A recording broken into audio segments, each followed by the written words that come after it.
Right breaking చేస్తున్నాం. హైదరాబాద్ జూబ్లీహిల్స్ ఉప ఎన్నిక కౌంటింగ్ ప్రారంభమైంది. ఈసారి బ్యాలెట్ ఓట్లు లేనందున ఇళ్ల వద్ద వేసిన ఓట్లు లెక్కిస్తున్నారు. 10 నుంచి 20 నిమిషాల వ్యవధిలోని వీటి ఫలితాలు వెల్లడి కానున్నాయి.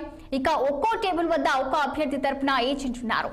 వారి సమక్షంలో ఈవీఎంల సీళ్లు తొలగిస్తున్నారు. రిజల్ట్ మీటా నొక్కి కౌంటింగ్ చేపడతారు.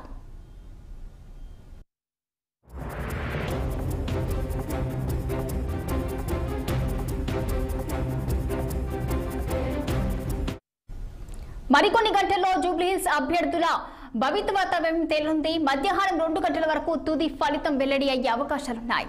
ఎన్నికల బరిలో 58 మంది పోటీలో ఉన్నందున ఒక్కో రౌండ్ ఫలితానికి కనీసం 40 నిమిషాలు పట్టనుంది. అభ్యర్థుల వారీగా వచ్చిన ఓట్లన్నీ కలిపితే సంబంధిత పోలింగ్ కేంద్రాల్లో నమోదైన పోలింగ్ శాతానికైతే సరిపోవాలి.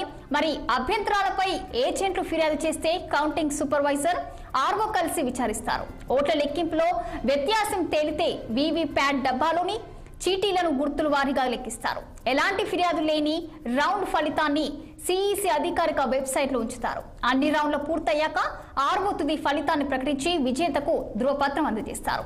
సాయంత్రం 4 గంటల కల్లా ఈ ప్రక్రియ పూర్తవుతుందని ఎన్నికల అధికారులు తెలిపారు. ఇక దీనిపై మరింత సమాచారం senior correspondent Mahender Reddy live అందించేందుకు సిద్ధంగా ఉన్నారు. చెప్పండి మహేందర్, మరి ప్రస్తుతం అయితే మనకి ఉప ఎన్నికల అయితే ఓటింగ్స్ అయితే మనకి స్టార్ట్ అయిపోయినాయి. రిజల్ట్ ఇది కౌంటింగ్ అయితే మరి పూర్తి డీటెయిల్స్ ఏంటి? దేశం మొత్తం బీహార్ వైపు చూస్తుంటే దానిలో తెలుగు రాష్ట్రాలు మాత్రం జూబ్లీహిల్స్ వైపు చూస్తున్నాయి. కొత్తగా జూబ్లీహిల్స్ లో రూపాయలు అన్నట్టుగా ఓటాపోటీగా సాగింది. తర్వాత ఎన్నికలు సజావుగా సాగి అనుకున్నంత మేర పోలింగ్ జరగకపోయినటువంటి అంటే గతంతో పోలిస్తే 1% అంటే 47% ఉంటే గతంలో ఉంటే 45% మాత్రం ఈసారి పోలేదు. మొత్తంగా 3 పార్టీలు కూడా మాది గెలిపి అంటే మాదే గెలిపినట్టుగా ధీమాతో అయితే ఉన్నాయి. ఆ రకంగా అంటే మొత్తం 59 మంది అభ్యర్థులు కూడా జూబ్లీహిల్స్ లో పోటీ చేయడం జరిగింది. కాళ్ళకు బల్పాలు కట్టుకుని మరి వాళ్ళంతా కూడా ప్రచారం సాగించారు. కానీ ఇంతమంది ప్రచారం చేసినప్పటికీ ఓటింగ్ శాతం మాత్రం ఇక్కడ పెరగని పరిస్థితి. సో మొత్తానికి ఎన్నికల ఫలితాలు విడుదలయ్యే సమయం ఆసన్నమైంది. ఈ కాసేపటి క్రితమే ఎన్నికల ఫలితాలకు ఓపెనింగ్ చేస్తున్నారు. మొత్తంగా కూడా ఈ పోస్టల్ బ్యాలెట్ తర్వాత అలాగే ముందుగా ఈ అభ్యర్థి అలాగే తన ఏజెంట్ సమక్షంలో అధికారులు ఎలక్షన్ కూడా ఆ పోస్టల్ బ్యాలెట్ నందుకు అంటే ఈవీఎంలను కూడా వారు పరిశీలిస్తున్న పరిస్థితి కనిపిస్తుంది. మొత్తంగా 42 రౌండ్లు అంటే 10 రౌండ్లను పూర్తి ఈరోజు కూడా బయటపడే అవకాశం కనిపిస్తుంది. అయితే ఎక్కువ సమయం లేకుండా కేవలం 1 నుంచి 1 గంట లోపలనే పూర్తి ఫలితాలన్నీ కూడా వెలువడే అవకాశం అయితే ఖచ్చితంగా కనిపిస్తుంది. ఇటు బీజేపీ పూర్తిగా ఎక్కడికక్కడ ప్రచారం అదే సాగించినప్పటికీ బీఆర్ఎస్ కాంగ్రెస్ మధ్య మాత్రమే పోటీ అనేది బలంగా కొనసాగింది.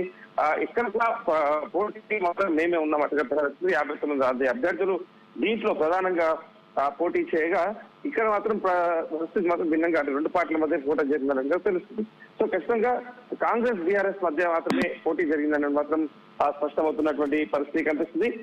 మరి కాసేపట్లో అంటే 1 గంట లోపు లేదా 12 గంటల వరకే అంటే ఎక్కువ టేబుల్ వేసారు. ఎక్కువ రౌండ్ లో తొందరగా కంప్లీట్ ఎక్కువ నుంచి మొదలై ఎర్రగడ్డలో కంప్లీట్ అయ్యేటువంటి ఈ ఎన్నికల ఫలితాలు కొద్ది గంటల్లోనే అంటే ఈ ప్రక్రియ మొత్తం అంటే పూర్తి చేసేందుకు ఎన్నికల అధికారులు అయితే సిద్ధం. అలాగే ప్రస్తుతం కోట్ల విజయభాస్కర్ రెడ్డి స్టేడియంలో ఈ ఎన్నికల కౌంటింగ్ అయితే అవుతుంది. మరి ఇక్కడ అయితే ప్రచారంలో కావచ్చు అలాగే ఎన్నికల సమయంలో కావచ్చు కాస్త చెదురుమదురు గంటలు చూసాం.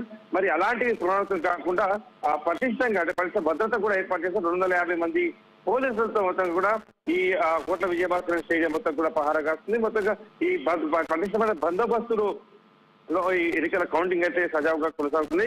ఎట్టి పరిస్థితుల్లో కూడా బహిరంగ అంటే వియోచన ర్యాలీలకు కూడా అనుమతి లేకుండా స్పీకర్ కూడా ఆర్డర్ చేశారు.